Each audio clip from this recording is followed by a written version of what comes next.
Hello friends, Jabardasth Mahidhar నిజంగా యూట్యూబ్లో రెగ్యులర్గా ఉండే వాళ్ళకి, మూవీ రివ్యూ చూసే వాళ్ళకు ఇతను ఖచ్చితంగా తెలిసే ఉంటాడు ఫ్రెండ్స్. ఎంతో చిన్న స్థాయి నుంచి చాలా పెద్ద స్థాయికి ఎదిగాడు. 10 లక్షల మందికి పైగా సబ్స్క్రైబర్లు ఉన్నారు ఇతని ఛానల్లో.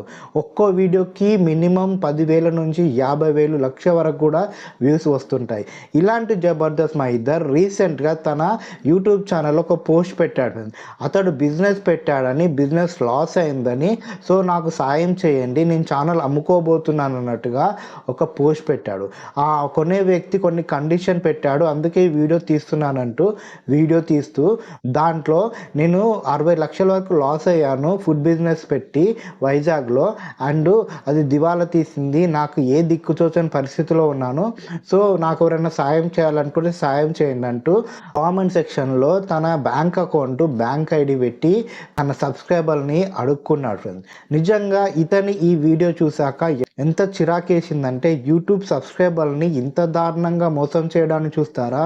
ఇలా తమ అవసరాల కోసము వాళ్ళని ఒక ఏటీఎం లాగా కూడా వీళ్ళు వాడదామని ట్రై చేస్తారా అనిపించింది.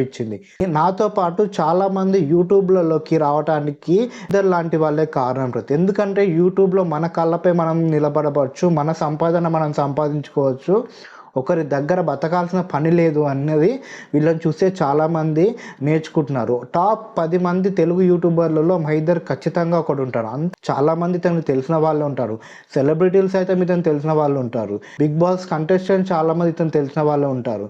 ఇంతమంది ఉన్నా కూడా ఇతను నేను బిజినెస్ లాస్ అయ్యాను, నాకు హెల్ప్ చేయండి అని సబ్స్క్రైబర్లను క్రౌడ్ ఫండింగ్ అడగడం ఏంటి? నిజంగా ఎంత చండాలంగా ఉంది. ఇదో పెద్ద స్కామ్ లాంటిది కదా. కొంతమంది అయితే ఇతని వీడియోల కింద కామెంట్ చేశారు. ప్రీవియస్గా కూడా ఒకసారి ఇలాగే చేసినట్టుగా చాలామంది చెప్తున్నారు, కానీ నేను ఎక్కడా చూడలేదు. బట్ ఈసారి మాత్రం నేను ఇంత దారుణంగా డబ్బులు కావాలని పబ్లిక్ని అడగడము నిజంగా చాలా రాంగ్ ఫ్రెండ్స్. దీన్ని మాత్రం ఎవ్వరూ ఎంకరేజ్ చేయకండి.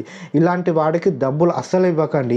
ఇన్ కేసు ఇతనికి లాస్ కాకుండా ప్రాఫిట్ వచ్చి ఉంటే అసలు ₹1 తన సబ్స్క్రైబర్లకు ఇచ్చేవాడా? అసలు ఎవరికైనా ఒక చిన్న హెల్ప్ అయినా చేసేవాడా? అంతెందుకు ఫ్రెండ్స్, ఇన్ని సంవత్సరాలుగా యూట్యూబ్లో ఉన్నాడు.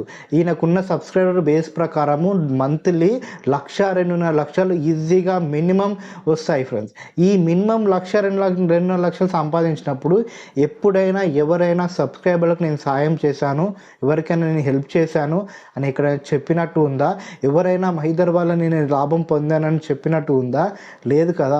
వీళ్ళు ఎవరికి సాయం చేయదు, సబ్స్క్రైబర్ల వల్ల డబ్బు సంపాదిస్తారు.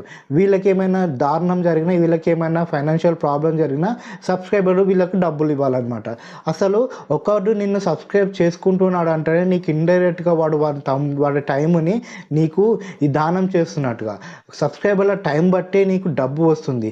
వీళ్ళు ఇంతలా నేను ఎంకరేజ్ చేసినప్పుడు, వీళ్ళు ఇంతలాగా నీకు సపోర్ట్ చేసినప్పుడు నువ్వు రిటర్న్ వాళ్ళకి ఏమైనా ఇవ్వాలి తప్ప ఇలా నాకు లాస్ అయింది, నాకు మీరు డబ్బులు ఇవ్వండి అనడం ఏంటి? ఒక సబ్స్క్రైబర్ నీ దగ్గరికి వచ్చారంటే నువ్వు ఎంతో ప్రౌడ్గా ఫీల్ కావాలి, అతనికి నువ్వు ఇన్స్పిరేషన్గా ఉండాలి. ఇంత లాస్ అయింది, నేను ఎలాగైనా రికవర్ చేసుకుంటా, నా కంటెంట్ మారుస్తా, నా కంటెంట్ డెవలప్ చేస్తా, మీకు మంచి మంచి వీడియోలు ఇస్తా, నన్ను సబ్స్క్రైబ్ చేసుకోండి, మీ ఫ్రెండ్స్తో సబ్స్క్రైబ్ చేయించండి, నా వీడియోలకు లైక్ చేయండి, నన్ను ఎంకరేజ్ చేయండి అని ఒక మాట మహీధర్ కనుక చెప్పు ఉంటే అతని సబ్స్క్రైబర్లు ఇంకా పెరిగేది, అతని వీడియోస్కి రీచ్ పెరిగేది. తన కంటెంట్ మార్చుకొని కనుక మంచి మంచి కంటెంట్ని పబ్లిక్కి ఇంకా యూస్ఫుల్ వచ్చే కంటెంట్ని ఇచ్చే ఉంటే ఇంకా అతనికి మనీ సంపాదించే ఛాన్స్ వచ్చేది. అంతెందుకు ఫ్రెండ్స్, విఆర్ రాజా ఇంతకుముందు జస్ట్ ఫ్యాక్ట్స్ చెప్పేవాడు, ఇప్పుడు అతని కంటెంట్ డే బై డే ఒక రేంజ్లో డెవలప్ అవుతుంది. అతని వీడియోస్ చూస్తుంటే ఎంత బాగా, ఎంత అద్భుతంగా చెప్తున్నాడు అంటే నిజంగా విఆర్ రాజా అని ఒక ఇన్స్పిరేషన్గా తీసుకోవాలి ప్రతి ఒక్కరు. జనాలకు మంచి మంచి కంటెంట్ని ఇస్తూ, మంచి ఇన్ఫర్మేషన్ ఇస్తూ అలా సంపాదించడానికి ప్రయత్నించాలి కదా. నీ సబ్స్క్రైబర్లు ఉన్న చాలామందికి నువ్వు ఒక ఇన్స్పిరేషన్గా ఉండాలి కదా. ఇదే చండాల పని మహీధర్ది. సందర్భంలో బార్బల్ గురించి కూడా మాట్లాడుకోవాలి. రీసెంట్గా బార్బల్ పైన కేసులు పడి అతను కోర్టు వరకు లాగినా కూడా బార్బల్ ఒకటే మాట చెప్పాడు, ఇది నా జీల కొద్దీ నా కోసం చేసుకున్నా కాబట్టి నేనే అనుభవిస్తా, నేనే ఖర్చులు పెట్టుకుంటా, నేనే ఫేస్ చేస్తా అని. ఇది క్రౌడ్ ఫండింగ్ కోసం నేనేం వీడియోలు చెయ్యట్లేదు అన్నట్టుగా ఇన్ఫర్మేషన్ ఇచ్చారు. ఒక యూట్యూబర్ అంటే, ఒక సోషల్ మీడియా ఇన్ఫ్లుయెన్సర్ అంటే ఇలా కదా ఉండాల్సింది.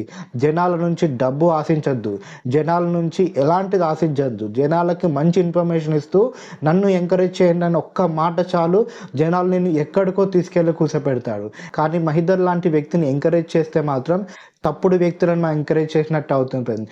నిజంగా ఇతను ఉన్న సబ్స్క్రైబర్ బేస్కి ఇతను ఎన్నో రకాలుగా సంపాదించవచ్చు. ప్రీవియస్గా కూడా ఎంతో సంపాదించాడు. బెట్టింగ్ యాప్స్ ప్రమోట్ చేశాడు, బినోమో లాంటి యాప్స్ ప్రమోషన్ చేశాడు, ఇంకా ట్రేడింగ్ యాప్స్ ప్రమోషన్ చేశాడు.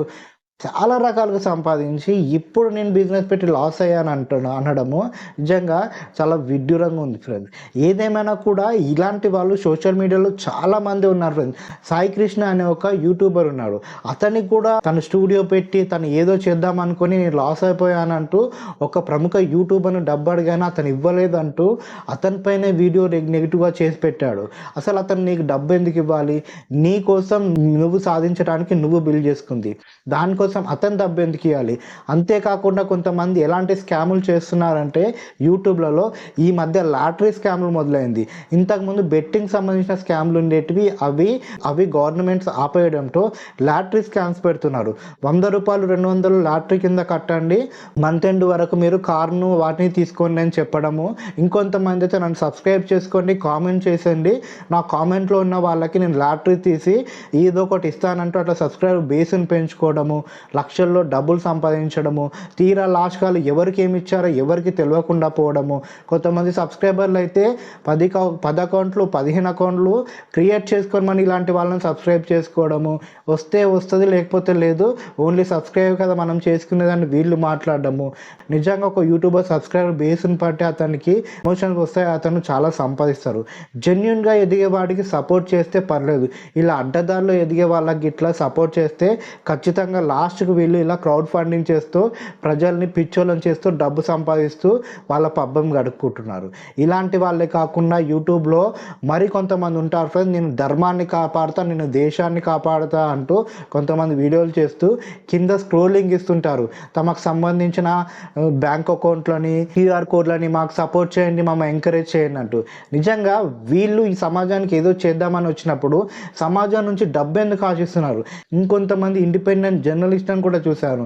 మాకు మీ ఆర్థిక సహాయం కావాలి, మేము నడవాలంటే, మా టీం నడవాలంటే మీరు మా ఆర్థికంగా మాకు సాయం చేయండి అంటూ క్యూఆర్ కోడ్లు పెట్టి మరి అడుక్కుంటున్నారు.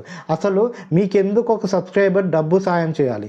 మీరు ఏమి ఇస్తున్నారని, మీకోసమే కదా ఇస్తుంది. ఇన్ కేస్ మీకు ప్రాఫిట్లు వస్తే మీ సబ్స్క్రైబర్లకు మీరు ఏమైనా ఇస్తారా? ఇవ్వరు కదా. అలాంటప్పుడు పబ్లిక్ని డబ్బులు ఎందుకు అడుక్కుంటున్నారు ఇట్లా సోషల్ మీడియాలోకి వచ్చి? ఇలాంటి వాళ్ళని ఆదర్శంగా తీసుకొని ఇంకోటి అడుక్కుంటూ అట్లా సబ్స్క్రైబర్ల దగ్గర ఈజీ మనీ సంపాదిస్తున్నారు చాలామంది. ఈ టైంలోనే ఎమ్మెల్సీగా ఎదిగిన ఒక యూట్యూబర్ గురించి కూడా చెప్పుకోవాలి ఫ్రెండ్స్. 10 రూపాయలు టీ తాగడానికి లేదు, సాయం చేయండి అన్న అని అడుక్కున్న ఆ ఎమ్మెల్సీ ఇప్పుడు ఓన్ చాపర్లో తిరుగుతున్నాడు, లక్షల విలువైన వాచెస్ పెట్టుకుంటున్నాడు, ఓన్ కార్లలో లగ్జరీ కార్లలో తిరుగుతున్నారు. అసలు ఎక్కడి నుంచి సంపాదిస్తున్నారు ఇదంతా?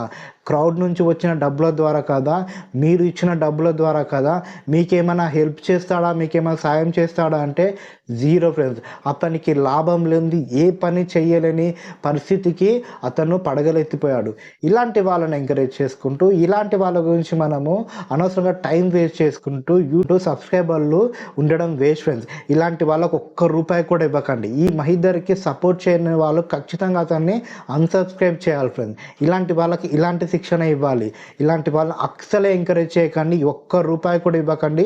కావాలంటే రోడ్డు మీదకి వెళ్ళి ఒక ₹100 పెట్టు భిక్షగాడికి అన్నం తినిపించండి, ఒక ₹10 పెట్టి ఒక బిస్కెట్ ప్యాకెట్ తీసుకొని ఒక కుక్కకు తినిపించండి తప్ప ఇలాంటి వాళ్ళకు, ఇలాంటి స్కామర్లకు, జనాలని, సబ్స్క్రైబర్లని డబ్బు కోసం వాడుకునే వాళ్ళకి మాత్రం ₹1 కూడా దానం చేయొద్దు ఫ్రెండ్స్. ఇదంతా నా పర్సనల్ ఒపీనియన్ ఫ్రెండ్స్. నిజంగా అతను అడుక్కున్న విధానాన్ని చూస్తే నాకు అంత కోపం వచ్చింది. ఇలాంటి వాళ్ళని చూస్తే మాలాంటి వాళ్ళు జాబ్ చేస్తున్నా కూడా ఏదో సాధిద్దాం, ఏదో చేద్దామని యూట్యూబ్ ఛానల్ ఓపెన్ చేస్తున్నాం. ఇలాంటి వాళ్ళు స్కాములు చేస్తుంటే మేము తట్టుకోలేము. అందుకే ఇలాంటి వీడియో తీయాల్సి వస్తుంది. అసలు మీరేమంటారు ఫ్రెండ్స్ ఈ జబర్దస్త్ మహేందర్ గురించి? మీ ఒపీనియన్ని కామెంట్ బాక్స్లో తెలియచేయండి. అండ్ మొదటిసారిగా మా ఛానల్కి వస్తే ఖచ్చితంగా మా ఛానల్ని సబ్స్క్రైబ్ చేసుకోండి. అండ్ మరోసారి చెప్తున్నాను, ఇలాంటి వాళ్ళకు ₹1 కూడా ఇవ్వకండి. వీళ్ళని అస్సలు ఎంకరేజ్ చేయకండి. అన్సబ్స్క్రైబ్ చేసి పాడేసేయండి వీళ్ళని.